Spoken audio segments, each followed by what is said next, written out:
Shalom. Salve. Assalamualaikum warahmatullahi wabarakatuh. Om Swastiastu. Halo semua. Saya senang bisa berbagi dengan Anda tentang penerapan konsep Eco Office dan tantangannya di Provinsi Nusa Tenggara Timur. Sebagai orang yang peduli dengan lingkungan, saya merasa penting untuk memperkenalkan konsep Eco Office dan bagaimana penerapannya dapat membantu mengurangi dampak negatif pada lingkungan kita. Dalam presentasi ini, kita akan membahas berbagai aspek Eco Office dan tantangan yang muncul saat menerapkannya di Provinsi Nusa Tenggara Timur.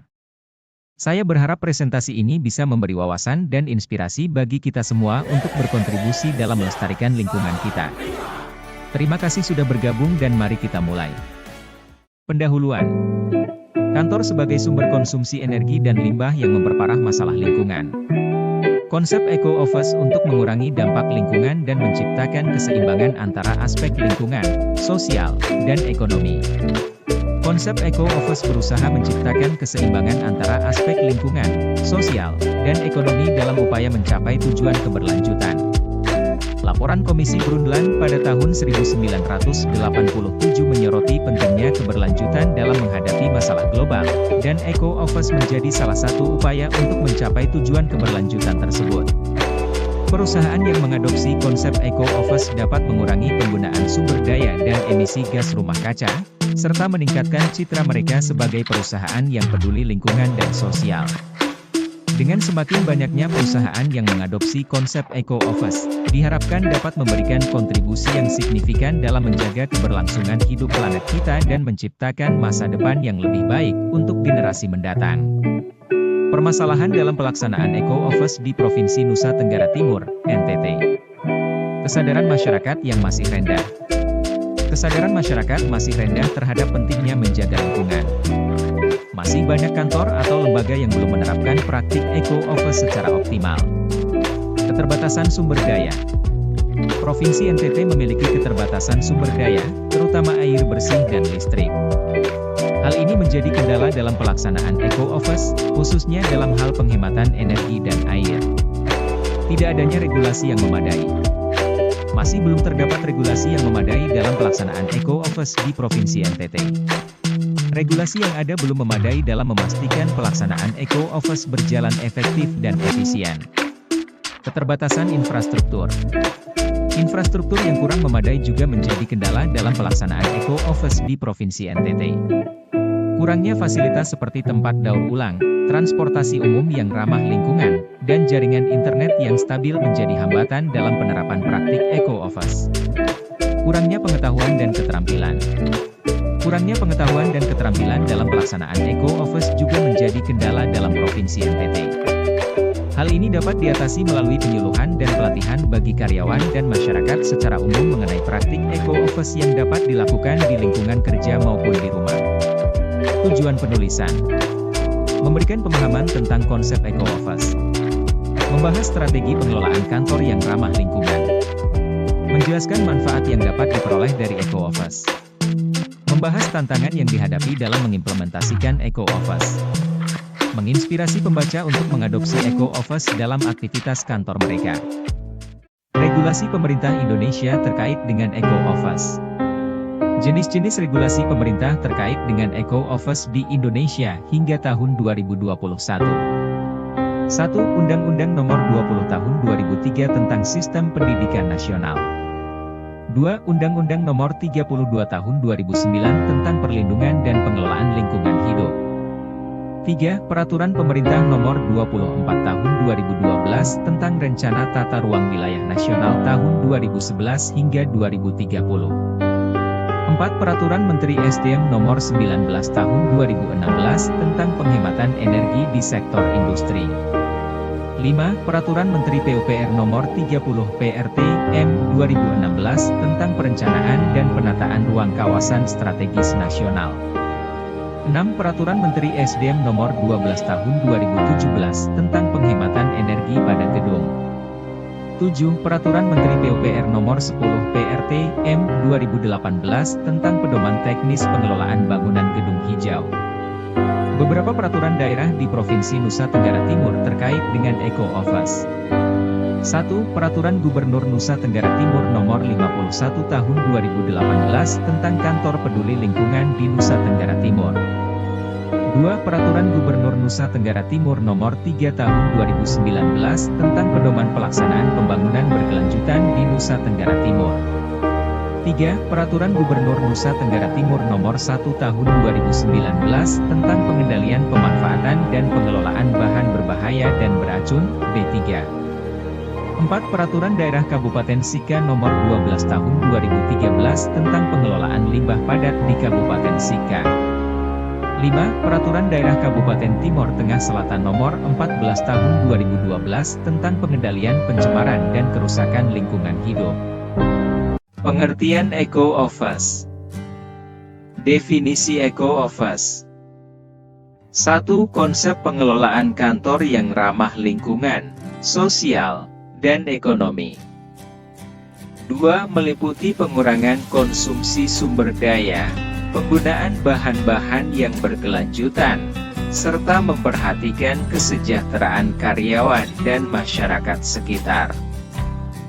Filosofi Eco-Office. 1. Konsep keberlanjutan dan tanggung jawab sosial. 2. Menganut prinsip keberlanjutan dan tanggung jawab sosial. 3. Lingkungan dan masyarakat dipandang sebagai faktor penting dalam keberhasilan perusahaan. Prinsip Eco-Office. 1. Prinsip pertama, pengurangan emisi karbon. 2. Prinsip kedua, penghematan energi. 3. Prinsip ketiga, pengurangan limbah.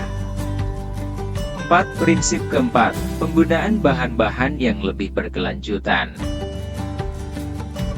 Strategi pengelolaan kantor ramah lingkungan. 1. Menghemat energi. Menghemat energi penting dalam Eco-Office. Meningkatkan produktivitas karyawan dan meminimalkan penggunaan listrik dengan mengoptimalkan penggunaan cahaya alami. Pilih peralatan elektronik yang hemat energi dan dilengkapi dengan sertifikasi hemat energi. Mengadopsi teknologi baru, seperti sistem pengaturan suhu cerdas, untuk mengoptimalkan konsumsi energi. 2. Mengurangi penggunaan kertas. Mengurangi penggunaan kertas penting dalam Eco-Office. Manfaatkan teknologi digital dengan pengarsipan digital, email, dan kolaborasi online. Pilih kertas daur ulang yang ramah lingkungan dan memiliki sertifikasi. Promosikan praktik penggunaan kertas yang hemat, seperti mencetak pada kedua sisi kertas, mengurangi ukuran font dan marin, dan memilih format dokumen yang hemat kertas. 3. Mengurangi penggunaan air. Mengurangi penggunaan air penting dalam Eco-Office. Pilih peralatan sanitasi yang hemat air, seperti toilet berpendingin, urinoir berpendingin, dan keran otomatis yang menggunakan sensor. Promosikan praktik penggunaan air yang hemat, seperti meminimalkan penggunaan air untuk mencuci kendaraan dan menjaga kebersihan kantor. Gunakan teknologi hijau, seperti air limbah menjadi sumber air non-potable. 4. Mengurangi emisi gas rumah kaca. Mengadopsi sumber energi bersih dan terbarukan. Mempromosikan praktik penghematan energi. Mendorong karyawan untuk menggunakan transportasi umum atau berkendara bersama. Mengadopsi praktik pengurangan limbah. 5. Membangun bangunan hijau. Menggunakan bahan bangunan yang ramah lingkungan. Merancang bangunan dengan mempertimbangkan penggunaan sumber daya alami. Mengadopsi praktik pengurangan limbah dalam konstruksi bangunan. Memiliki sistem pengolahan limbah yang efisien. Manfaat Eco-Office.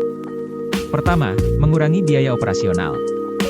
Strategi Eco-Office seperti penghematan energi dan pengurangan penggunaan kertas dapat membantu perusahaan mengurangi biaya operasional jangka panjang. Perusahaan dapat menggunakan teknologi ramah lingkungan seperti lampu hemat energi dan peralatan elektronik yang efisien untuk mengurangi penggunaan energi. Pengurangan penggunaan kertas juga dapat membantu perusahaan mengurangi biaya operasional dengan praktik seperti pencetakan dua sisi dan penggunaan email. Kedua, meningkatkan citra perusahaan. Eco-Office dapat membantu perusahaan meningkatkan citra perusahaan dan reputasi perusahaan di mata masyarakat dan pemangku kepentingan.